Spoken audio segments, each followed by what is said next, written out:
E aí pessoal, como é que vocês estão? Iniciando mais um acompanhamento mensal, vamos falar sobre o PVBI, Fundo de Lajes Corporativas da VBI, um fundo que vem apanhando bastante a questão dos RMGs, né, da diminuição do rendimento que o fundo vem pagando. Pessoal, tá um calor aqui no Rio hoje, vocês não têm noção. Vocês vão ver, eu estou gravando esse vídeo hoje no dia 28. Cara, tá muito quente, muito quente. Hoje fez 40 graus, amanhã vai esquentar mais ainda. Mas paciência, Rio de Janeiro é Rio de Janeiro. Vocês podem ver, eu tô até, olha aqui, ó, marca bonita de sol. Mas vamos lá, pessoal, tem bastante coisa pra gente falar. Inclusive é um dos vídeos, os membros aqui da comunidade estão esperando esse vídeo há um tempo já, mas vamos lá. Então mais um mês acompanhando o PVB e tem bastante coisa pra gente falar. Vamos lá. O fundo, pessoal, aqui já começa. Primeiro vamos focar nessa parte aqui desse lado. O fundo ele continua negociando com um deságio absurdo, assim, para mim fora da realidade, e infelizmente, na verdade não é infelizmente, né? A dinâmica de um mercado de fundo imobiliário hoje. Ainda, né, um mercado muito imaturo, onde a precificação é basicamente feita por pessoas físicas, né, e eu até usei esse exemplo num dos vídeos que eu fiz de domingo, dizendo que a precificação do PVBI é feita por mim, é feita para a tia que ganha o seu dinheiro e vai tá investindo em fundo imobiliário pela primeira vez, para o padeiro, para o gestor de fundo. São pessoas muito diferentes, com objetivos muito diferentes, e são esse conjunto de pessoas que precificam os fundos imobiliários muito diferente da precificação de um imóvel físico, que eu chegar lá e vou comprar um apartamento, eu vou consultar, ver o preço que cada apartamento está sendo vendido, e em tese o preço vai ser muito mais próximo da realidade do que um fundo imobiliário. Em tese isso deve melhorar com o passar do tempo, com o ganho de maturidade. Mas por que eu estou querendo dizer que o deságio do PVBI não é apenas esse? Não é apenas esse. Porque se a gente for pegar o seguinte, olha só. O PVBI hoje, ele está negociando deixa eu pegar aqui quanto que ele fechou hoje. A R$ 74,95. Então, até abaixo da cota de fechamento de outubro. De outubro, né? Então, vamos fazer as contas aqui. 74,95. 74,95 dividido por 104,96. Vocês que viram o vídeo ontem, né, dos fundos que eu considero positivos para 2025, o PVBI está dentro deles também. Mas eu preferi colocar o HGRE por vocês viram o vídeo, se não viram, assistam o vídeo de ontem. Então, em tese, está quase 30%. Mas o que eu quero mostrar, o porquê que eu acho que esse deságio ele é maior, não é simplesmente pela diferença do preço de cotação pelo preço do valor patrimonial. Estamos falando também da questão do preço por metro quadrado que esse fundo está negociando. Se a gente pegar, vamos só para facilitar as contas, eu vou usar esse valor aqui, tá? Que é o valor de mercado do fundo, baseado nessa cota de mercado. Então, só para vocês terem uma noção que esse valor é um pouco menor ainda se a gente for considerar o 74. Então, o que eu quero mostrar para vocês? Vamos fazer aqui, deixa eu pegar, ó, 270, 100, tá aqui, 1000, tá 21, peraí, mais um 0, ó, 2 bi, né? 2, 0, aqui, peraí, um 0, ponto aqui, 2 bi. Quanto que ele tem de ABL, esse fundo? Só vamos pegar aqui, ó, de ABL própria, 84 mil, vamos dividir por 84,020. O fundo hoje está negociando a R$ 25 mil o metro quadrado. Se a gente for considerar que a grande maioria desses prédios, principalmente as últimas compras, foi feita por volta de 44, 45 mil reais o metro quadrado, olha só a diferença aqui. Vamos dividir esse valor aqui por 45 mil reais o metro quadrado. Putz, agora eu perdi, era 22, né? Não, era 25. Ô, Eric, eu perdi a conta aqui, era 25. Vamos fazer 25 só para deixar redondo. Vai, 25 dividido por 45 mil reais. Olha só. 55%, ou seja, 45% de diferença. Então por isso que eu acho que, na minha visão, o deságio não é somente o relação patrimonial, é o preço por metro quadrado que o PVBI está sendo negociado. E aqui entra o pensamento que eu tento trazer para vocês todos os vídeos de fundo imobiliário.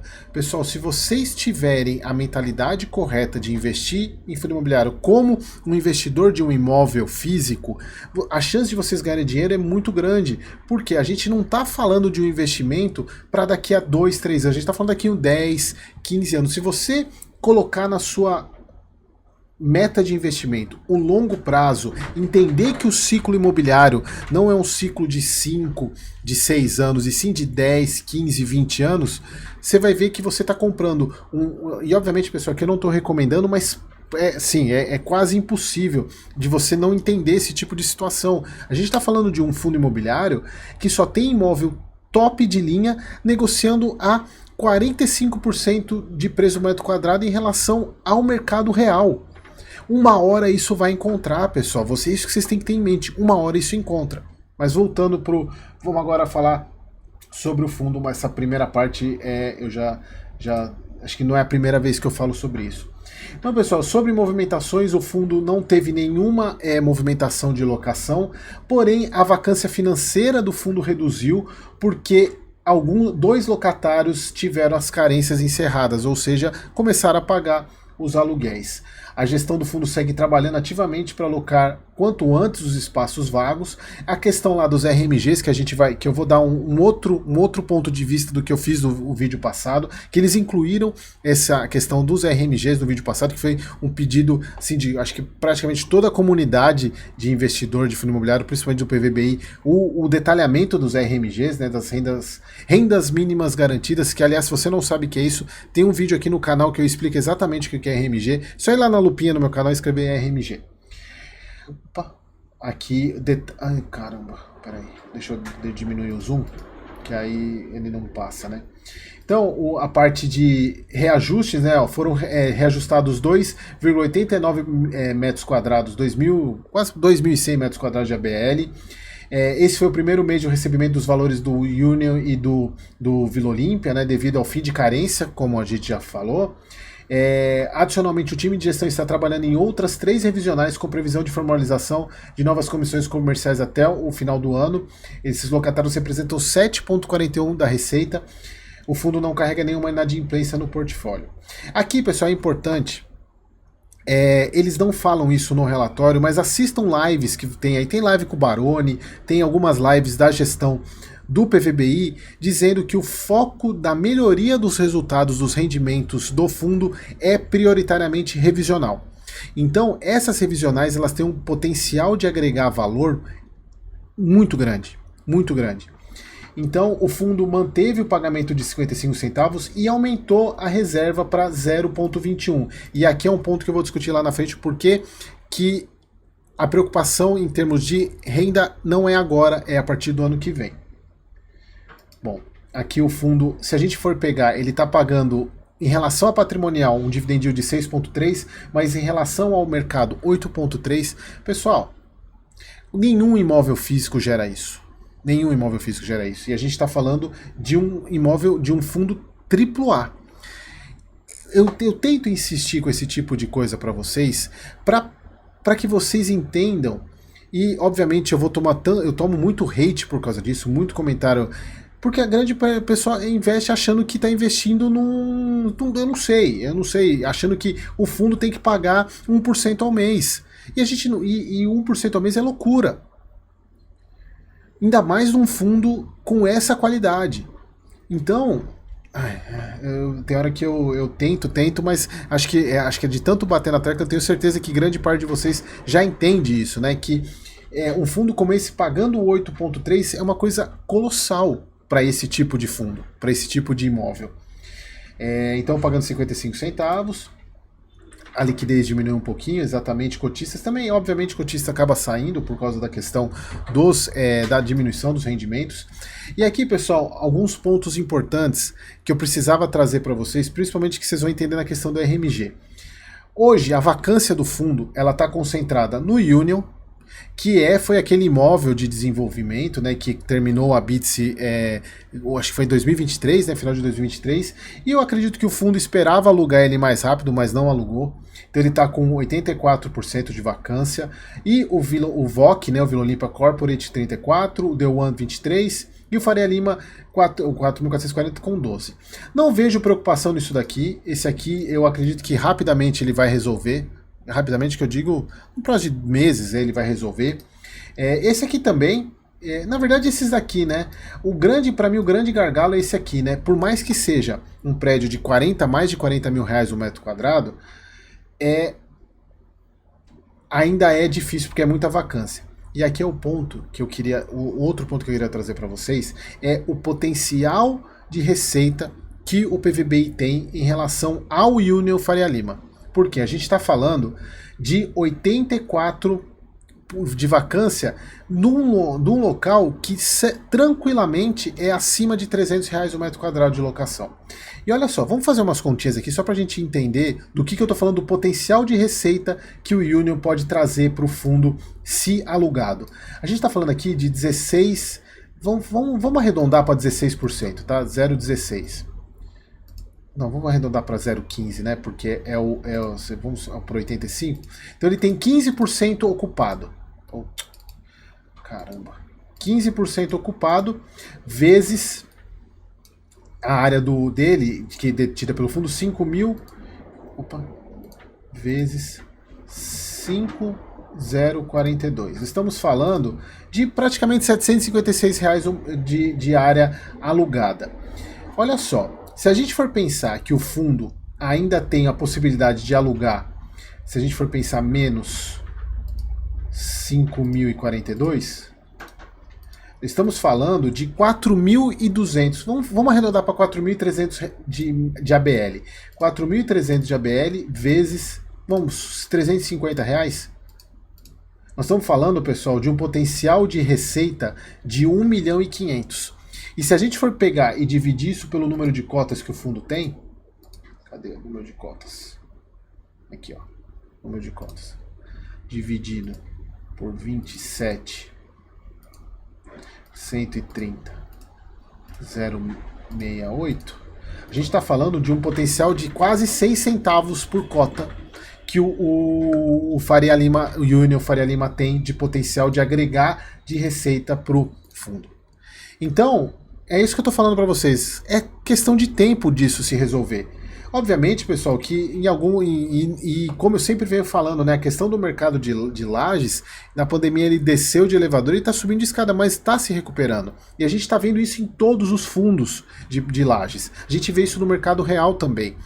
Então, esse é um ponto que eu queria trazer para vocês entenderem o potencial que o Union tem para trazer de receita para o fundo. Obviamente considerando os outros também. Eu vejo o Union como o maior potencial aqui de receita, lembrando aquela questão da vacância financeira, né, que é o maior potencial de receita para o fundo.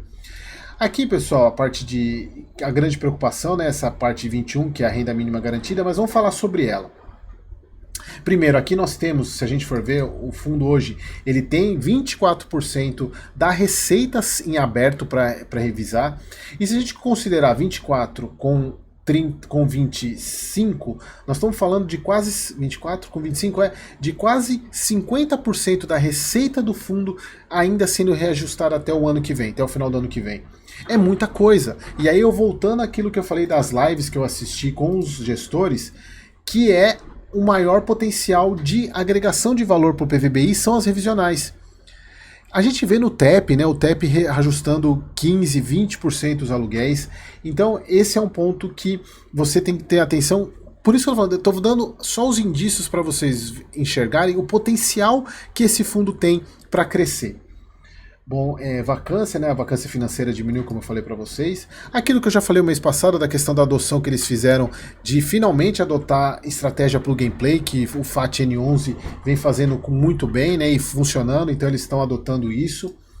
Aqui teve um aumento, se vocês pegarem em relação ao mês passado, né? Um aumento de áreas visitadas e de propostas técnicas. Eu estou até com outro relatório aqui que eu quis trazer para vocês, né, que eu tenho um ponto só para vocês compararem aqui, né, ó. Esse aqui é o relatório do mês passado, ó. A gente pegar aqui, ó, tem visitas realizadas no mês passado 51 mil metros quadrados, esse mês 55, de parte de deixa eu ver aqui, de propostas, né? Foi 9.111 mês passado e esse mês, peraí, deixa eu só minimizar aqui, que eu vou usar isso aqui depois. E esse mês 14 mil, então mais, né? Então, só para vocês verem que está evoluindo isso. Bom, chegamos na questão do RMG. Pessoal, eu não vou ler isso aqui de novo, porque eu fiz isso o mês passado. Mas o que eu quero mostrar para vocês é o seguinte. Primeiro, vamos pegar o relatório do mês passado, que esse é o ponto que eu queria mostrar, que era... Vou deixar aqui um do lado do outro, que a gente consegue ver bem aqui. Olha só, esse aqui é o mês passado e esse aqui é esse mês. Lembra, pessoal, que o fundo ele terminaria a renda mínima. Na verdade, aqui foi o lucro do JK, que parou, né? Que era de 6 centavos. E tinha uma redução também, acho que do Union, se eu não me engano. Não, do D1. Foi do D1 que caiu de 4 para 2 centavos. Então a gente teria uma perda de receita de 5 centavos. De um mês para o outro. E se a gente for ver, foi exatamente o que aconteceu. Olha só, o potencial do mês passado foi 76 e o desse mês 71. Então 5 centavos aqui batendo muito bem. O grande problema está aí a gente já consegue mostrar por aqui, o grande problema está para o mês que vem. Que nós estamos falando de uma redução de 11 centavos. 11 centavos. Que aí termina o Union e termina o Faria Lima 4.440. As duas terminam o mês que vem. Então a gente está falando aqui de um baque de 11 centavos na cota. E aí vocês me perguntam, Eric, então ele deve manter os 55? Eu acredito que sim, exatamente por causa da reserva que ele fez. E a adoção da postura de eu até ter comentado no mês passado que ele poderia ter pago mais e manteve os 55, e esse mês ele também manteve os 55. Se vocês observarem aqui, ó, na parte de pagamento, ele gerou 59 e pagou 55. Então ele já poderia ter pago mais. Por quê? Isso daqui deve cair 11 centavos, se a gente for pegar do lucro líquido, a gente está falando aqui de 48. E aí ele pagando 55, ele teria que usar uns 6, 7 centavos. E ele tem 21. Então, em tese, ele teria mais uns 2 meses, 2, 3 meses para manter os 55 centavos. A grande questão é quando acabar a reserva, que é a partir do ano que vem. E aí que a gente tem que esperar que a gestão logo alugue. Porque se a gente for ver, o grande gargalo, e é o que eu falo, não tem, é o Union. Porque 96% da receita dele é RMG. Os outros, o Park Tower não tem mais, o Faria Lima ainda tem 23%, mas é pouco se a gente for ver pelo imóvel, e assim, o D1 tem 39%, mas o grande gargalo é o Union, são 96% de RMG. Então, acabando ela, o fundo, o imóvel não vai gerar praticamente nada. Então, é o que eu falo para vocês. E aí só vai ter aqueles 700 metros quadrados que está alugado lá, que é o que vai gerar receita, sendo que ele tem 4.000 cacetada ainda para gerar receita. Então, olha o potencial que o fundo tem a partir do momento que ele, qualquer coisa que ele alugar aqui no Union, o potencial de receita que ele tem. Então, pessoal, o que eu posso falar para vocês em termos de receita? Pode ser que a partir de janeiro, fevereiro, o fundo pague 50 centavos. Que é o que eu acredito que é o recorrente dele hoje, tirando esses RMGs, considerando que ele não alugue nada, tá? Seja 50 centavos, então ele deve cair para 50 centavos e aí a cota tende a cair mais do que está hoje. Então, aí eu tive até pergunta lá, Eric, será que eu espero isso acontecer lá no nosso grupo? Cara, não dá para saber. Vai que o fundo resolve alugar e aí, cara, o momento, a gente não pode ficar querendo prever o futuro. Então, o que é concreto? O RMG está acabando e o fundo não tem outro potencial, não tem geração de receita que cubra isso, a não ser que ele alugue. E a não ser também que aí que entra aquele ponto que eu falei das revisionais que ele tem em aberto. Ele tem 24% das revisionais do fundo em aberto. E a gente não sabe o potencial que isso pode trazer de receita para o fundo. Que ele falou, né, que ele tem 3 contratos em aberto, 3 revisionais em aberto, 7,41% da receita do fundo. Se a gente for pensar em 7,41%, a gente está falando aqui, vamos pegar pelo... a gente está falando de 18 milhões de receita imobiliária. Vamos fazer o seguinte, vamos pegar aqui, ó, 0,07, opa, 0,07 0,7 vezes 18 milhões. 18, vou colocar 18 milhões e 200, né? Estamos falando de 1 milhão 200 do 74, que dá mais ou menos uns 4 centavos por cota de receita potencial que o fundo pode ter. Obviamente, pessoal, isso aqui é só, eu não sei quanto que é a receita, quanto que ele vai gerar de revisional, é só para vocês verem o quanto que ele tá, o quanto da receita está sendo revisada, né? Então, se a gente for pensar que pode ser uns 20% disso, né? Vamos pensar aqui vezes 0,2. Nós estamos falando aí de 254 mil a mais aí, o que daria uns 1 centavo por cota, né? Mas é 1 centavo entrando, entendeu? Então, assim, a gente tem muito potencial de crescimento nesse fundo e volto a insistir com vocês, a precificação do PVBI para mim tá surreal. Tá surreal, e eu entendo muitas pessoas que falam e discordam de mim sobre isso, né? Quando eu comento e obviamente a pessoa investe para ter renda, né? Mas é isso, pessoal. Espero que vocês tenham gostado. E até o próximo vídeo. E, aliás, se você não assistiu o vídeo de ontem, assista. Ficou muito bom. Aquele abraço.